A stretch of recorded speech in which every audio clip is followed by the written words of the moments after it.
Elsa Jean, I'm going to continue slaying giants until I get my fucking response.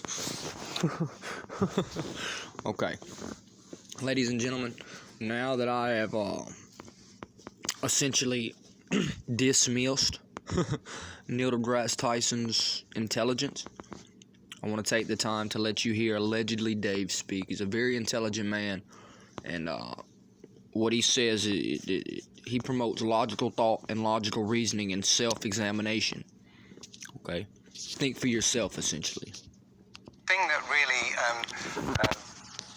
got me interested was, as you say, the gyroscope.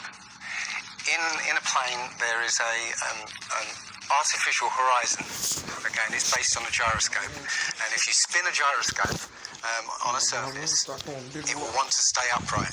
You can twist and tilt the surface as much as you like, the gyroscope will stay upright. So, if a plane has a gyroscope and it starts following the curve of the Earth, the gyroscope would stay upright, which means the artificial horizon will start to roll backwards. But it doesn't. That's absolute proof that a plane flies over a flat surface rather than a curved one. Because I asked the pilot on my last flight, do you ever notice the artificial horizon rolling backwards? He said, no, but the artificial horizon has complex electronics in it to make sure it knows where it is on the Earth and it compensates. But I went to the manufacturer of the artificial horizon, and they confirmed to me that it's completely mechanical, nothing electronic in it whatsoever. So it's literally just a gyroscope that can freely move. So that right there is proof to me that planes fly over a plane. None of it makes sense. The problem is that we're taught as children, this ball Earth lie, and you might ask as a child, what about the people in Australia? They're standing on the bottom of the globe, won't they fall off? And your teacher says, no, gravity. And you go, oh, okay. And you never go back to that question. But when you go back to it as an adult and start looking at it with a critical eye, right, the whole thing falls apart. As you say, the globe is spinning at 1,000 miles an hour. Neil DeGrasse Tyson, who's a leading astronomer in America. I'm Neil deGrasse Tyson, bitch. Tells us that the Earth is not a perfect circle. It is actually an oblate spheroid. It's squashed and wider at the equator. Yep. So, Earth, throughout its life, even when it formed, it was spinning, and it got a little wider at the equator than it does at the poles. So it's not actually a sphere. It's oblate, and officially it's an oblate spheroid. That's what we call it. But not only that, it's slightly wider below the equator than above the equator. A little chubbier. Yeah. Chubby's a good way. It's like pear-shaped. So my question to him would be, why is there land at the equator? Because water will move more readily than rock. So if the Earth is spinning, the water will be collected at the equator. I mean, if you spin a wet tennis ball, the water shoots off at the equator, essentially. So all the water will be gathered around the equator. So why is there land at the equator? Doesn't make any sense.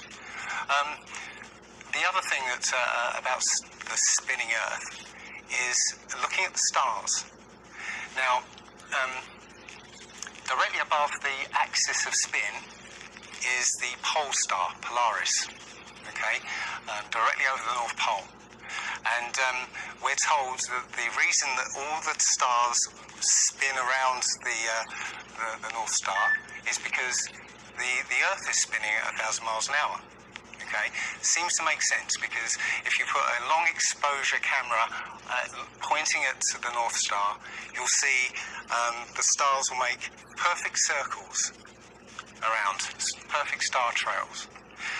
The only problem is the Earth is also orbiting the Sun at 67,000 miles an hour. Okay, the sun is moving, dragging the Earth and all the planets up that way or that way at 600,000 miles an hour. So why do we see perfect circles? You know, because that's the slowest speed, that's slowest motion in that mix. And yet the Earth is moving 67 times faster that way and 600 times faster that way. So you should see the stars do all sorts of strange motions, but you don't. You only see them make these perfect circles. That tells me that it's the stars that are moving, not the Earth. The thing is, what the scientists will give you is calculations and and theories why that happens. But we have experience. We see things and they either make sense or they don't make sense. What the scientists do is substitute our common sense and our intuition for calculations and theory, and we're supposed to believe the calculations rather than what we experience ourselves. There was a famous experiment back in the 1800s in England called the Bedford Levels experiment. Now, the Bedford Levels is a canal that is perfectly straight for 6 miles. Okay, so what a chap called Samuel Rowbottom did was he took a telescope, put it in the water about 8 inches above the water, and he had a friend, in a rowboat with a flag on the back, row all the way to the other end, and he was able to see the flag on the back of the rowboat the whole distance. Now, according to spherical trigonometry, the curve of the Earth is 8 inches per mile squared. So over 5 miles, that's 5 times 5, 25, times 8, which is 200, works out, that's 200 inches, which works out at 16 feet. That means the boat should have been 16 feet below the horizon. You shouldn't have been able to see the boat. Now, the scientists will say, refraction and this and light bending around the Earth and stuff. But the fact is, it's perfectly flat. And he, in his book, he puts forward many arguments that show that, or many experiments that show the Earth is always perfectly flat. They say that you see the mast, go down last. Is literally just the way your vision works. Yeah, it's perspective and atmospherics basically. The limit of your vision is supposedly 3 miles. And then after 3 miles, you're supposed to see the boat start to go over the horizon. It's funny that Neil DeGrasse Tyson again says that, explains that you can't see the curvature of the Earth from a plane. He says this, you can't see the curvature of the Earth from a plane because you're not high enough. The Earth is so big that you can't get high enough to see the curvature. Yet, you can apparently see a boat go over the curvature. Over the distance of 3 miles, which doesn't make sense. The thing is, when you look out and you see a boat start to go over the horizon, if you suddenly get a pair of binoculars and look, it comes back again. And once it goes out of the sight of your binoculars, if you get a telescope, it comes back again. It doesn't go over any curve of the horizon. What we found, many people have done experiments with very high-powered zoom cameras. And they've watched a boat sail out to sea, and they've just kept trained on this boat. And what they see is, after a very long distance, you see an atmospheric effect where the bottom of the boat disappears and the top of the boat inverts, so you see a sort of mirror image.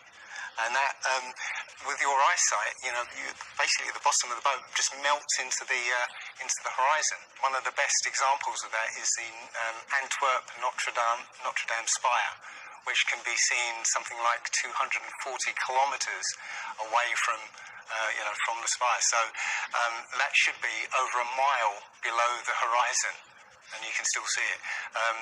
There's been a few famous examples just recently of a man who took a picture across the Great Lakes from Michigan and was able to see, I believe it's Chicago, which he shouldn't have been able to see.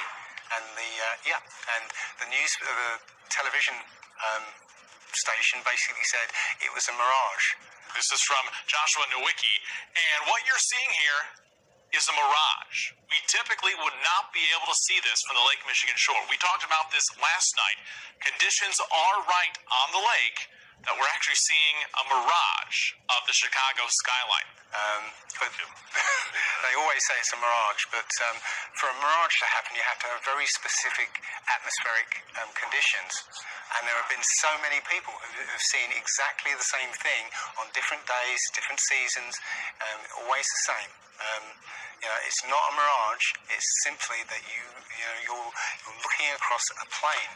You see in a kind of pyramid shape. Yeah, you have a horizon at your eye level, and everything above the horizon will go down into the horizon. Yeah, everything below the horizon will seem to go up. Just like if you're in a long hallway, you'll see that the walls will start to move in, and the roof and the floor will start to move into the centre. Yeah, so literally between you and the object you're looking at, there's all sorts of things, sort of like waves going up and down, and while you can't see them, if they're beyond the limit of your sight, they're still, sometimes they can still obscure what you're looking at. But it's just because they're between you and it. And it's just the way, it's literally perspective. It's better if I could draw a diagram, but it's a very difficult subject to get your head around if you're not used to it. But it is perspective. One sort of other proof is there's a place in Bolivia called Salar de Uyuni, which is a salt flat. It's literally 100 miles wide one way and 80 miles across, and it's perfectly flat. When it rains, literally you get an inch of water, and it looks like a perfect mirror. Now, how does that happen on a sphere? Yeah, it shows you that if you're one end of this salt flat, you can see perfectly clearly the other end 100 miles away. So it's just showing you that the Earth is flat, and without the effect of the waves in the sea, you'll be able to see a whole lot further. If you were to go to NASA and download one of their photos of the Earth in the moon sky, put it in Photoshop, okay, drop the saturation and the levels down, you'll see that the Earth has been pasted in, because you'll see a rectangular box around the Earth. It's all fraud, it's all fake. Pretty much everything NASA puts out is fraudulent.